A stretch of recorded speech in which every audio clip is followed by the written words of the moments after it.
दोस्तों नमस्कार। आज से मैं श्रीमद् भगवत गीता पर स्वामी अड़गड़ानंद महाराज जी की जो टीका है यथार्थ गीता, उसका वाचन करूंगा। शब्दशः आपको सुनाऊंगा ऑडियो बुक के फॉर्मेट में। तो शुरू करता हूं। यथार्थ गीता अथ प्रथमो अध्याय। धृतराष्ट्र ने कहा, हे संजय, धर्म क्षेत्र कुरुक्षेत्र में एकत्र युद्ध की इच्छा वाले मेरे और पांडु के पुत्रों ने क्या किया? अज्ञान रूपी धृतराष्ट्र और संयम रूपी संजय। अज्ञान मन के अंतराल में रहता है, अज्ञान से आवृत मन धृतराष्ट्र जन्मांध है, किंतु संयम रूपी संजय के माध्यम से वह देखता है, सुनता है और समझता है कि परमात्मा ही सत्य है। फिर भी जब तक इससे उत्पन्न मोह रूपी दुर्योधन जीवित है, इसकी दृष्टि सदैव कौरवों पर रहती है, विकारों पर ही रहती है। शरीर एक क्षेत्र है। जब हृदय देश में दैवीय संपत्ति का बाहुल्य होता है तो यह शरीर धर्म क्षेत्र बन जाता है, और जब इसमें आसुरी संपत्ति का बाहुल्य होता है तो यह शरीर कुरुक्षेत्र बन जाता है। कुरु अर्थात करो, यह शब्द आदेशात्मक है। श्री कृष्ण कहते हैं, प्रकृति से उत्पन्न 3 गुणों द्वारा परवश होकर मनुष्य कर्म करता है। वह क्षण मात्र भी कर्म किए बिना नहीं रह सकता। गुण उससे कर्म करा लेते हैं। सो जाने पर भी कर्म बंद नहीं होता। वह भी स्वस्थ शरीर की आवश्यक खुराक मात्र है। तीनों गुण मनुष्य को देवता से कीट पर्यंत शरीर में ही बांधते हैं। जब तक प्रकृति और प्रकृति से उत्पन्न गुण जीवित है, तब तक कुरु लगा रहेगा। अतः जन्म मृत्यु वाला क्षेत्र, विकारों वाला क्षेत्र कुरुक्षेत्र है, और पर धर्म परमात्मा में प्रवेश दिलाने वाले पुण्यमय प्रवृत्तियों का क्षेत्र धर्म क्षेत्र है। पुरातत्वविद पंजाब में काशी प्रयाग के मध्य तथा अनेकानेक स्थलों पर कुरुक्षेत्र की शोध में लगे हैं, किंतु गीताकार ने स्वयं बताया है कि जिस क्षेत्र में यह युद्ध हुआ वह कहाँ है। इदम शरीरम कौन्तेय क्षेत्रमित्य विदीयते। अर्जुन, यह शरीर ही क्षेत्र है, और जो इसको जानता है, इसका आकार पा लेता है, वह क्षेत्रज्ञ है। आगे उन्होंने क्षेत्र का विस्तार बताया, जिसमें 10 इंद्रियां, मन, बुद्धि, अहंकार, 5 विकार और 3 गुणों का वर्णन है। शरीर ही क्षेत्र है, एक अखाड़ा है। इसमें लड़ने वाली प्रवृत्तियां 2 हैं, दैवीय संपद और आसुरी संपद। पांडु की संतान और धृतराष्ट्र की संतान सजातीय और विजातीय प्रवृत्तियां हैं। अनुभवी महापुरुष की शरण जाने पर इन दोनों प्रवृत्तियों में संघर्ष का सूत्रपात होता है। यह क्षेत्र क्षेत्रज्ञ का संघर्ष है, और यही वास्तविक युद्ध है। विश्व युद्धों में इतिहास भरा पड़ा है, किंतु उनमें जीतने वालों को भी शाश्वत विजय नहीं मिलती। ये तो आपसी बदले हैं। प्रकृति का सर्वथा शमन करके प्रकृति से परे की सत्ता का दिग्दर्शन करना, उसमें प्रवेश पाना ही वास्तविक विजय है। यही एक ऐसी विजय है जिसके पीछे हार नहीं है।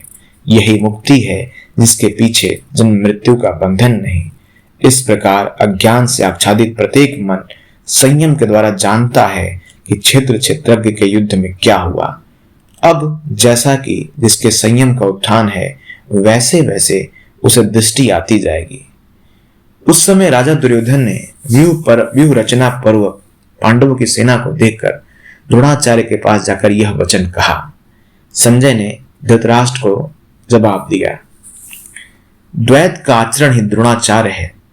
जब जानकारी हो जाती है कि हम परमात्मा से अलग हो गए हैं, यही द्वैत का भान है, वहां उसकी प्राप्ति के लिए तड़प पैदा हो जाती है, तभी हम गुरु की तलाश में निकलते हैं। दोनों प्रवृत्तियों के बीच यही प्राथमिक गुरु है। इसके बाद के सदगुरु योगेश्वर श्री कृष्ण होंगे, वो योग की स्थिति वाले होंगे। राजा दुर्योधन आचार्य के पास जाता है। मोह रूपी दुर्योधन मोह संपूर्ण व्याधियों का मूल है, राजा है। दुर्योधन दुर अर्थात दूषित, योधन अर्थात वह धन। दूषित धन आत्मिक संपत्ति ही स्थिर संपत्ति है। उसमें जो दोष उत्पन्न करता है वह है मोह। यही प्रकृति की ओर खींचता है और वास्तविक जानकारी के लिए प्रेरणा भी प्रदान करता है। मोह है तभी तक पूछने का प्रश्न भी है, अन्यथा सभी पूर्ण ही है। अतः व्यूह रचना पूर्वक पांडवों की सेना को देखकर, अर्थात पुण्य से प्रवाहित सजातीय वृत्तियों को संगठित देखकर, मोह रूपी दुर्योधन ने प्रथम गुरु द्रोण के पास जाकर यह कहा, हे आचार्य, अपने बुद्धिमान शिष्य द्रुपद पुत्र धृष्टद्युम्न द्वारा व्यवहार खड़ी की हुई पांडु पुत्रों की इस भारी सेना को देखिए। शाश्वत अचल पद में आस्था रखने वाला दृढ़ मन ही धृष्टद्युम्न है। यही पुण्यमयी प्रवृत्तियों का नायक है। साधन कठिन नहीं, मन की दृढ़ता कठिन होनी चाहिए। अब देखें सेना का विस्तार।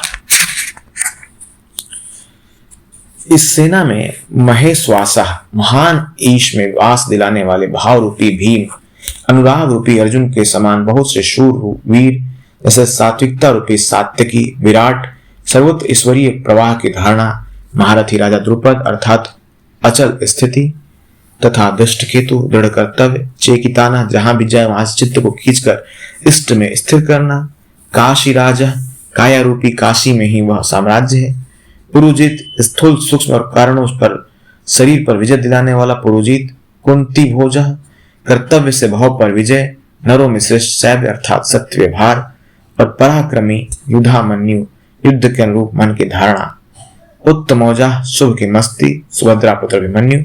जब शुभ आधार आ जाता है तो मन भय से रहित हो जाता है। ऐसा शुभ आधार से उत्पन्न अभय मन ध्यान रूपी द्रौपदी के 5 पुत्रों वात्सल्य, लावण्य, सहृदयता, सौम्यता, स्थिरता सबके सब महारथी हैं।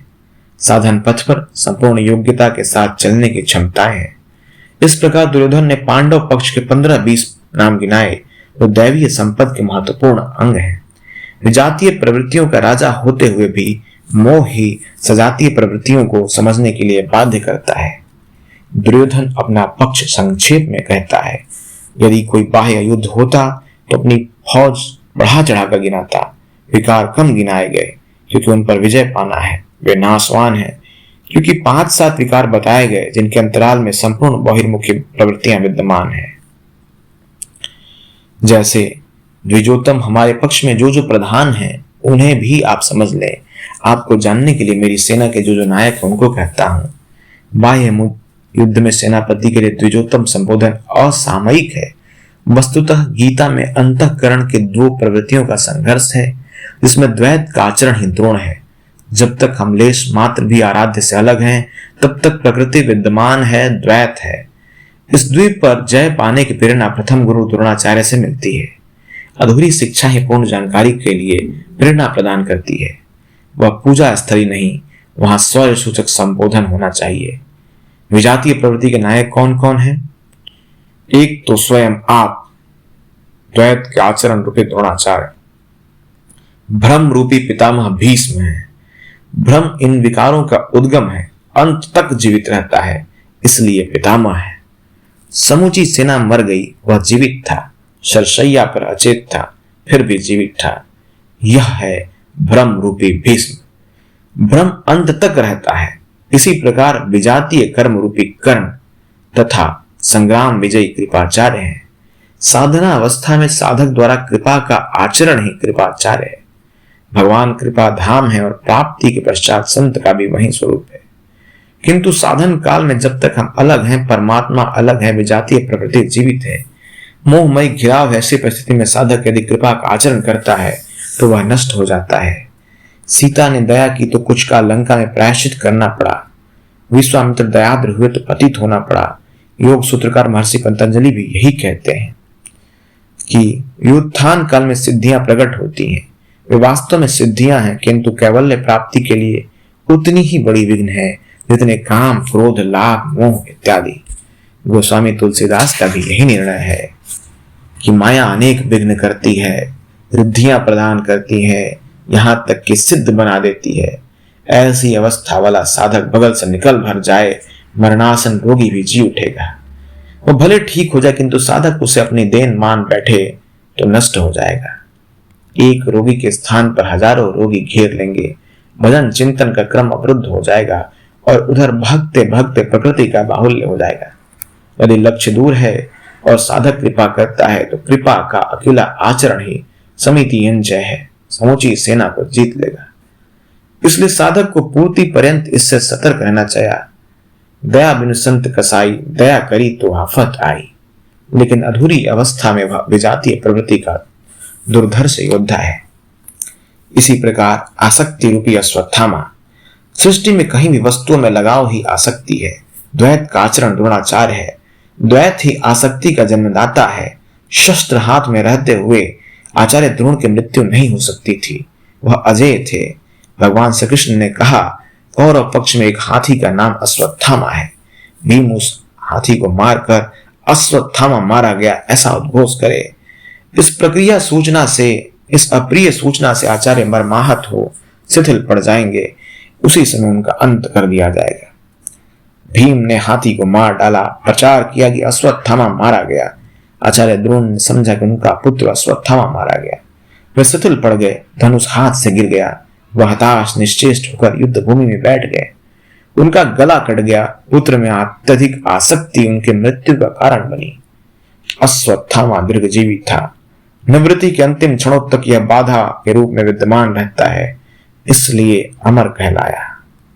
विकल्प रूपी विकर्ण। साधना की उन्नत अवस्था में विशिष्ट कल्पनाएं उठने लगती हैं। मन में संकल्प विकल्प होने लगता है। स्वरूप प्राप्ति के साथ भगवान की ओर से कौन सी सिद्धियां अलौकिक शक्तियां प्रदान की जाएंगी। भगवान के चिंतन के स्थान पर विभूतियों का चिंतन होने लगता है। साधक की दृष्टि केवल कर्म पर होनी चाहिए। उसे फल की वासना वाला नहीं होना चाहिए। किंतु जब तक रिद्धियों सिद्धियों का चिंतन करने लगता है, यह विकल्प ही विकर्ण है। ये कल्पनाएं विशिष्ट हैं, किंतु साधना में भयंकर बाधक है। ब्रह्ममयी श्वास ही भूयस्रवा है। साधन का स्तर उन्नत होने पर उसकी प्रशंसा होने लगती है कि वह महात्मा है, सिद्ध है, उसमें दिव्य शक्तियां हैं। उसके समक्ष लोकपाल भी नतमस्तक हो जाते हैं। इस आव भाव प्रशस्ति से साधक प्रसन्न होने लगे, गदगद होकर बहकने लगे। यह ब्रह्ममयी श्वास ही भूयस्रवा है। पूज्य गुरुदेव का कथन था, संसार पुष्प वृष्टि करे, प्रशंसा करे, विश्व जगत गुरु कहे, तुम्हें कुछ भी नहीं मिलेगा, रोने को आंसू नहीं मिलेगा। यदि भगवान तुम्हें साधु कह दें तो सब कुछ पा जाओगे। दुनिया कहे चाहे कभी ना कहे, फिर भी तुम सर्वस्व प्राप्त कर लोगे। इस प्रकार संसारिक प्रशंसा में बह जाना ब्रह्ममयी श्वास है। यही भूरी स्रवा है। प्रशंसा भूरी भूरी है, अत्यधिक है, अतिरंजित है। इससे साधना में श्राव होने लगता है। अस्तु ब्रह्ममयी श्वास भूरी स्रवा है। संयम का स्तर उन्नत होने पर आई हुई विकृतियों के ये नाम है। बाह्य प्रवृत्ति के अंग उपांग हैं। और भी बहुत से सुरवीर अनेक शस्त्रों से युक्त मेरे लिए जीवन की आशा को त्याग कर युद्ध में डटे हैं। सभी मेरे लिए प्राण त्यागने वाले हैं, किंतु उनकी कोई ठोस प्रेरणा नहीं।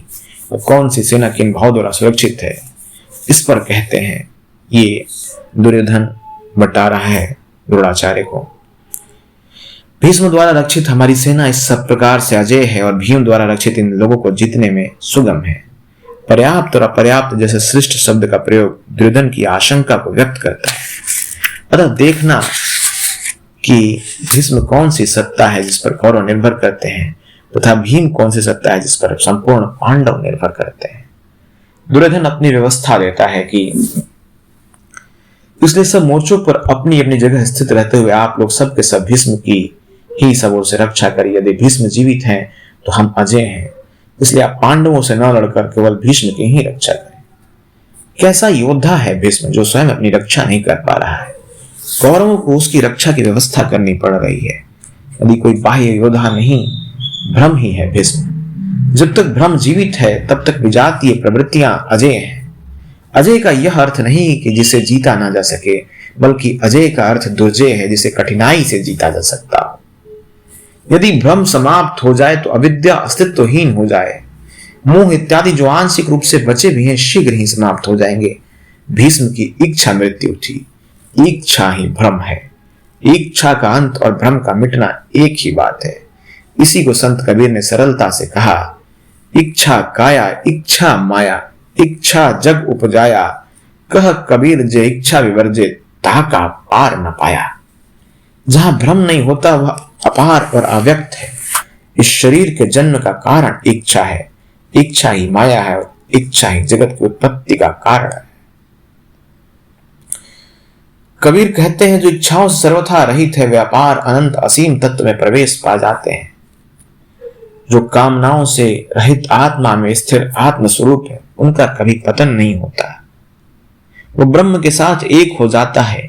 आरंभ में इच्छाएं अनंत होती हैं और अंततोगत्वा परमात्मा प्राप्ति की इच्छा शेष रहती है। जब यह भी इच्छा पूरी हो जाती है तब इच्छा भी मिट जाती है। यदि इससे भी कोई बड़ी वस्तु होगी तो आप उसकी इच्छा अवश्य करते हैं। जब उससे आगे कोई वस्तु है ही नहीं तो इच्छा किसकी होगी। जब प्राप्त होने योग्य कोई वस्तु अप्राप्य न रह जाए तो इच्छा भी समूल नष्ट हो जाती है और इच्छा के मिटते ही भ्रम का सर्वथा अंत हो जाता है। यही भीष्म की इच्छा मृत्यु है। इस प्रकार भीष्म द्वारा रक्षित हम लोगों की सेना सब प्रकार से अजय है। जब तक भ्रम है तभी तक अविद्या का भी अस्तित्व है। भ्रम शांत हुआ तो अविद्या भी समाप्त हो जाती है। भीम द्वारा रक्षित इन लोगों की सेना जीतने में सुगम है। भाव रूपी भीम भावे विद्यते देवा। भाव में वह क्षमता है कि अविदित परमात्मा भी विदित हो जाता है। भाव बस से भगवान सुख निधान करुणा भवन। रामचरितमानस। श्री कृष्ण ने इसे श्रद्धा कहकर संबोधित किया है। भाव में वह क्षमता है कि भगवान को भी वश में कर लेता है। भाव से ही संपूर्ण पुण्यमयी प्रवृत्तियों का विकास है।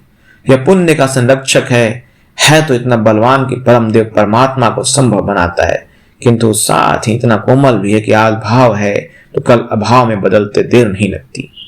आज आप कहते हैं कि महाराज बहुत अच्छे हैं, कल कह सकते हैं कि नहीं, हमने तो देखा महाराज खीर खाते हैं। घास पात जो खात है तिन ही सतावे काम। दूध मलाई खात जे तिन की जाने राम। इष्ट में लेस मात्र भी त्रुटि प्रतीत होने पर भाव डगमगा जाता है। पुण्य में प्रवृत्तियां विचलित हो उठती हैं। इष्ट से संबंध टूट जाता है। इसलिए भीम द्वारा रक्षित इन लोगों की सेना जीतने में सुगम है। महर्षि पतंजलि का भी यही निर्णय है। दीर्घ काल तक निरंतर श्रद्धा भक्ति पूर्वक किया हुआ साधन ही दृढ़ हो पाता है। इस प्रकार अपने बलाबल का निर्णय लेकर शंख ध्वनि हुई। शंख ध्वनि पात्रों के पराक्रम की घोषणा है कि जीतने पर कौन सा पात्र आपको क्या देगा। कौरवों में वृद्ध प्रतापवान पितामह भीष्म ने उस दुर्योधन के हृदय में हर्ष उत्पन्न करते उच्च स्वर से सिंहनाद के समान भयप्रद शंख बजाया। सिंह प्रकृति से भयावह पहलू का प्रतीक है। घोर जंगल के नीरव एकांत में शेर की दहाड़ कान में पड़ जाए तो रोंगटे खड़े हो जाएंगे, हृदय कांपने लगेगा। यद्यपि शेर आपसे मीलों दूर है। भय प्रकृति में होता है, परमात्मा में नहीं। वह तो अभय सत्ता है। भ्रम रूपी भीष्म यदि विजयी होता है तो प्रकृति के जिस भयारण्य में आप हैं उससे भी अधिक भय के आवरण में बांध देगा। भय की एक परत और बढ़ जाएगी। भय का आवरण घना उठेगा। यह भ्रम इसके अतिरिक्त और कुछ नहीं दे सकेगा। अतः प्रकृति से निवृत्ति ही गंतव्य का मार्ग है। संसार में प्रवृत्ति तो भवाटवी है, घोर अंधकार की छाया है। इसके आगे कौरवों की कोई घोषणा नहीं है। कौरव की ओर से कई बाजे एक साथ बजे, किंतु कुल मिलाकर वह भी भय ही प्रदान करते हैं, इससे अधिक कुछ नहीं। प्रत्येक विकार कुछ न कुछ भय तो देता ही है, इसलिए उन्होंने भी घोषणा की। ये 12 श्लोक तक इस पार्ट में, इस भाग में मैंने 12 श्लोक तक का जो विवरण स्वामी गणगणानंद जी ने दिया है वो मैंने आपको सुनाया। अगले पार्ट में, अगले भाग में मैं आपको उसके आगे के श्लोक आपको साझा करूंगा।